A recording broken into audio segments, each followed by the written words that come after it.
All right, Shalom. Shalom. First and foremost, we want to give all praises, honor, and glory to Yahweh, Bahashem, Yahweh Shai, Bahashem, HaKadosh. Double honors to the elder apostles of Great Millstone, and salutations to the elect. This is Brother Lawyer from Great Millstone, Miami, and with me, Brother Wawad Shabar. All right, and the topic that we want to go into is a transition of power, man. All right, that's what's going on, man. We see what's going on in the world, all the chaos, all the turmoil, all the pestilence, the earthquakes in diverse places, the evils, okay? The talks of civil war and wars and rumors of war. All of this is happening because there's a transition of power getting ready to take place, okay? All right, the world is framed as East versus West, okay? All right, and who's going to come out on top? Well, neither of them are going to come out on top, okay? Because it's going to be a mutually assured destruction once these two factions of power, of Edomite power, you know, the Russians versus the Americans, all right, and NATO and the EU and China and all of that, right? They're going to basically wipe each other out, and America's going to be totally destroyed. And once America's destroyed, that's going to basically collapse the entire global system. Right. And who is going to fill the power vacuum? The Israelites, beginning with Yahweh Shai. That's right. Okay? All right? And so that's why all of these things are taking place, man, because a transition of power is getting ready to go down. Okay? So, all right, I'm going to start here with Isaiah 14:1. It says, "For the Lord will have mercy on Jacob and will yet choose Israel and set them in their own land, and the stranger shall be joined with them, and they shall cleave to the house of Jacob. And the people shall take them and bring them to their place, and the house of Jacob shall possess them in the land of the Lord for servants and handmaids, and they shall take them captives whose captives they were, and they shall rule over their oppressors." All right, so the Lord is going to have mercy upon his people, the Israelites, beginning with who? You Negroes, Latinos, and Native Americans. You are the descendants of the biblical Israelites, okay? All right, along with the descendants of Israel around the globe, whose lineage actually goes back to Abraham, Isaac, and Jacob, because we have been scattered. Okay, the Lord's going to deliver us, okay, and we're going to be brought back to our land, and we're going to possess our oppressors, man. We're going to oppress them. They're going to be our captives. Okay, and it shall come to pass in the day that the Lord shall give thee rest from thy sorrow and from thy fear and from the hard bondage wherein thou wast made to serve, which is in these times, okay? All right, it says that thou shalt take up this parable against the king of Babylon and say, how hath the oppressor ceased, the golden city ceased? All right, so the reason why we're out there prophesying against Babylon and against the nation of Edom as well as the rest of the heathen is because the Lord is getting ready to give us rest, man. Okay, that's what I meant by these times. Of course, we're still in captivity, but the Lord is getting ready to deliver us out of captivity, which is why he has us out there, you know, speaking these words, man, and speaking up against Babylon, okay? It says, the Lord hath broken the staff of the wicked and the scepter of the rulers, okay? And that's the point I really wanted to get to, man. All right, the Lord is getting ready to destroy and overthrow the kingdom and the power structure of Esau, Edom. Okay, who is the wicked? Who is the king of Babylon? All right, who is the daughter of Babylon? All right, and they're ruling the earth with much violence and great oppression. All right, and that's why, as it says in Sirach, the 10th chapter, let's see if I can find it real quick.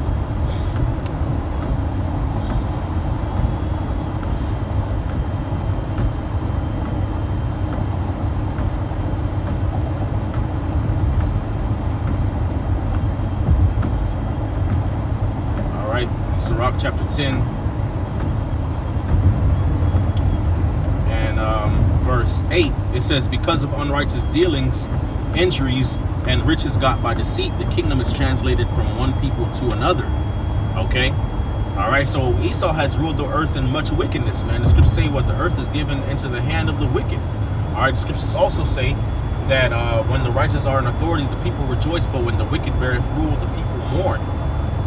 Okay, and so that's why the earth is in a state of mourning. Everybody's depressed. Everybody has a problem. Everybody's complaining. Why? Because Esau, who is the wicked, is ruling the earth in much wicked oppression. Okay, and so that's why the kingdom is getting ready to be translated from his hand over to righteous rulers. That's right. Okay, and that righteous ruler is going to be Yahweh Shai. Okay, and underneath him, okay, which is going to be the elect of the nation of Israel. That's what's going down. Okay. Go to 2nd Ezra chapter 6 verse 9. You had anything you wanted to say or add, brother? Oh, hey, how was America founded? You know, this place was found off of bloodshed, killing, murdering, stealing, you know. And hey, Who's ruling right now? Esau, Edom, the so-called white man. Like Cap said, the earth was given to the hands of the wicked. You know, and that's why you see wickedness everywhere. That's why you see these things happening everywhere, and the people are mourning. Because Esau's an unfit ruler. He's an unfit judge. He doesn't know how to rule people. He rules in wickedness. That's why these things are happening in the earth, so the kingdom can come. So Yasharallah could be on top. All right. This is 2 Ezra chapter 6, verse 9. It says, "For Esau is the end of the world, and Jacob is the beginning of it that followeth." Okay. All right. So we're in the last days. We're in the end times right now, man. Okay. All right. And that's one of the reasons why we know that Esau is in power. Salakia. Okay.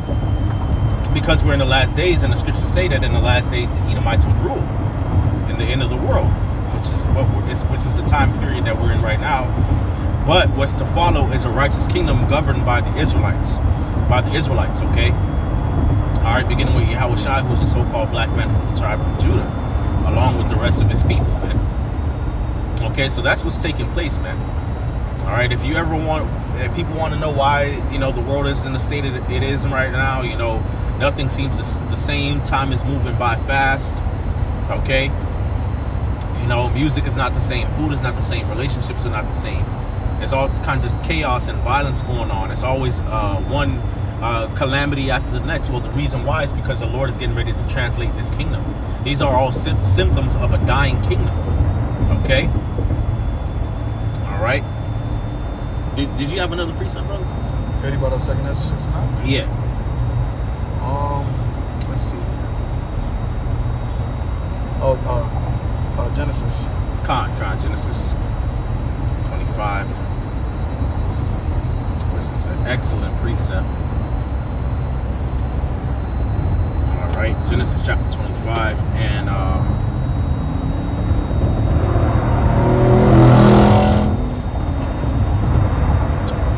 Genesis 25 and 20, it says, "And Isaac was 40 years old when he took Rebekah to wife, the daughter of Bethuel, the Syrian of Padanaram, the sister of Laban the Syrian. And Isaac entreated the Lord for his wife because she was barren, and the Lord was entreated of him, and Rebekah his wife conceived. And the children struggled within her, and she said, If it be so, why am I thus? And she went to inquire of the Lord, and the Lord said unto her, 2 nations are in thy womb, and 2 manner of people shall be separated from thy bowels." So this is the origin of the Israelite nation and the Edomite nation. Okay, the Edomites are what the so-called Caucasian white race. Okay, and the Israelites, Jacob, all right, whose name was changed to Israel, who is the progenitor of the Israelites, is you Negroes, Latinos, and Native Americans. We know this because of prophecy. Okay, all right. And so even though they had the same mother and father, they were considered 2 nations. All right, there was a separation that was made from the womb. All right, it says, "And one people shall be stronger than the other," which we're stronger than Esau. That's plain. We stronger than you, bro. All right. It says, "And the elder shall serve the younger." Okay. All right, which Esau came out first. Okay. All right, so he's going to be our subject and our servant. Point blank, period. That prophecy is not going to be circumvented. Okay, there's not an amount of space stations they can build, amount of bunkers they can build, not amount of chips they can produce or whatever, no amount of depopulation they can muster up that's going to change that from happening. Okay, and when her days to be delivered were fulfilled, behold, there were twins in her womb, and the first came out red all over like a hairy garment, and they called his name Esau. All right, and Esau is red. Why? Because he lacks pigment. Okay, he's not white, he's red. He has no melanin, he has no pigment. Therefore, you see that pinkish, reddish flesh through his skin. Okay, and the word Esau means wasted away is he. All right, because his pigment is wasted away. All right, it says, "And after that came his brother out, and his hand took hold on Esau's heel. And his name was called Jacob, and Isaac was 80 years old when she bare them." Okay. All right, so Esau came out first, and then Jacob came out afterwards holding his heel. All right, and that's why you see we're waking up in these last times. Okay, the Lord is increasing our understanding. There's a great awakening that's taking place, and the prophecies are speeding up. All right, Okay, going to show you what, that a transition of power is getting ready to happen. Every time the Lord was getting ready to deliver us out of captivity, he always raised us up to a level of understanding. All right, he always raised up judges to teach us his ways, to teach us his name, to bring us back to who we were. All right, why? Because we were getting ready to be liberated and come into a state of power again. That's what happened in Egypt. That's what happened during the time of Judges. All right, that's what happened during the time of the Persians. All right, and the Babylonians as well. Okay, the Lord always raised up a judge, a leader, to guide us back to our understanding. Okay, all right, to the proper understanding, so that we could be raised up and then come into a state of power and sovereignty again. Okay, and so that's what's taking place now. The Lord has raised up prophets in these last days to teach us his ways. Why? Because he's getting ready to deliver us from captivity. Okay, and eventually, of course, upon that taking place, we will be raised up into power over our enemies, man. Okay, all right. The Lord is using this ministry to expose and to basically break down the kingdom of the Edomites, as it says in 2 Thessalonians.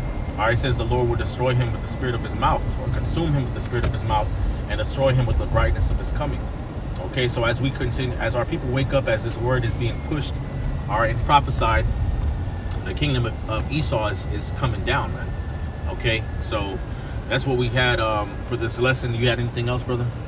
Khan. So with that, we want to give all praises, honor, and glory to Yahweh, Ba'ashem, Yahushai, Ba'ashem, Rakadash, double honor to the elder apostles of Great Millstone, and citations to the elect, Kwame Asherah.